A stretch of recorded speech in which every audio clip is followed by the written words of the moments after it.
Greetings everyone! Welcome in this new episode of Into the Motherhood. I'm really grateful to see you here again. Today we will go through a first Urtindo practice. We will see some key points on how to play a long song, as well as some principles on how to follow a long song singer. Let's get started.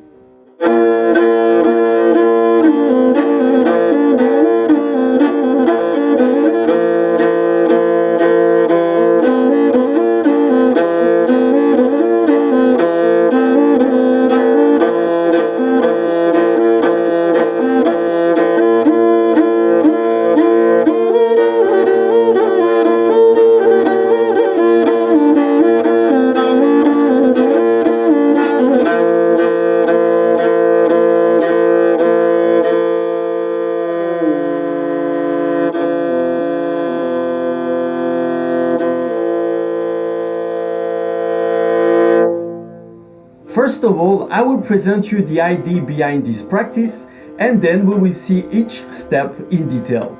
What I like about this exercise is that it creates a kind of conversation or interaction. As following a long song singer is also about connecting with him or her, I decided to share a more interactive method that is accessible to people who are just starting on motherhood. This practice is divided into three parts. The first one is the Dze or Dze Tatar, which I will explain in a minute. The second one consists on improvisation of notes and following in a slow and peaceful way. Therefore, it will allow you to find the note at your own rhythm. The third one is the outro or ending. And as we practice this exercise for the first time today, we will use only few notes and go quite slowly. Then later, as we will progress, we will get into more complex improvisation, and the final step will be to play only real Urtindo. The Dze or Dze Tatar has many purposes and meanings. It consists of pulling and then pushing the bow on the two strings together to connect the upper, middle and lower kingdoms, as we saw previously, like that.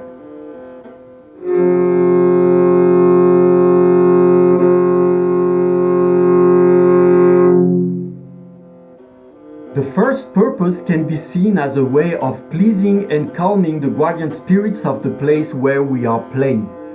It is like preparing them to receive the offering, which in this case is in the form of an Urtindo. The second purpose can be seen as equalizing or balancing the energy of each person in the audience to the same level. This would help providing the best result for the blessing to come. That would be like smoothing a road before taking it, instead of riding on one that is full of rocks and holes.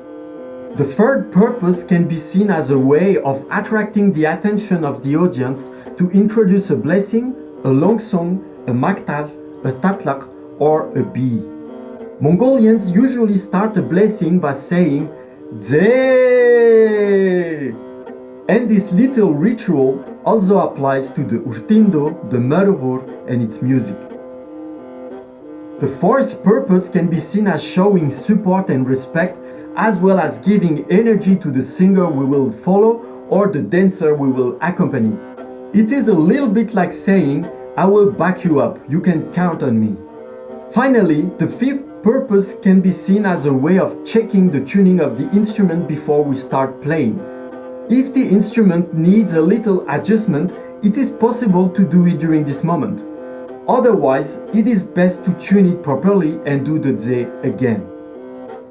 Now, I will give you the 5 principles that I like to implement in this practice, and then we will get into it. 1. Keep calm, breathe, and wait for the first note to start playing. You can take a deep breath during the Dze, which will help you relax. It's not a race, it's about feeling and being peaceful. Waiting for the first note to start playing will also help you learn control over yourself, focus more, and get deeper into the playing and into the melody. 2. The bowing is free and up to you. You can use as many pulls and pushes per note, or play as many notes per bow as you want. You don't need to strictly follow what I do, but only try to keep a slow-paced bow with a good volume. 3. The fingering is open to your own skill level. You can use any finger combination which pleases you, or even go through the whole exercise using the same finger. In the beginning, feel free to use my manner of playing as inspiration. Later, once you get more confident and comfortable, explore and try different options to find your own style. 4. The ending will be announced beforehand so you can prepare for it serenely. We usually want to finish on a pull as it makes it easier to fade out the volume than on a push. It also relates to the ending movement that a singer would do to conclude a song, which can be understood as a sign of offering to the audience and of course to nature and Tingir. 5. The ornaments such as the vibrato, slide, zochilt, etc.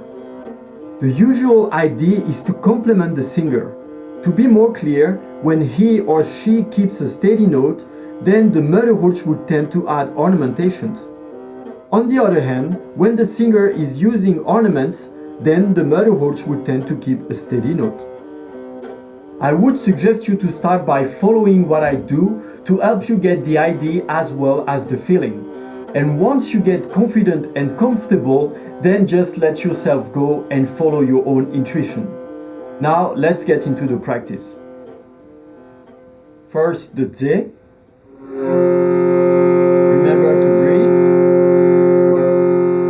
So wait for the first note. Now you can start following.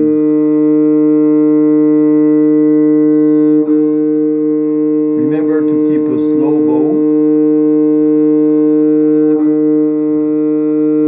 Find the note.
Congratulations, you just completed your first Urtindo practice.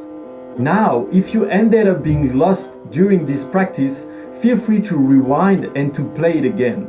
And remember to breathe deeply, to relax your muscles and body, and to take it slowly.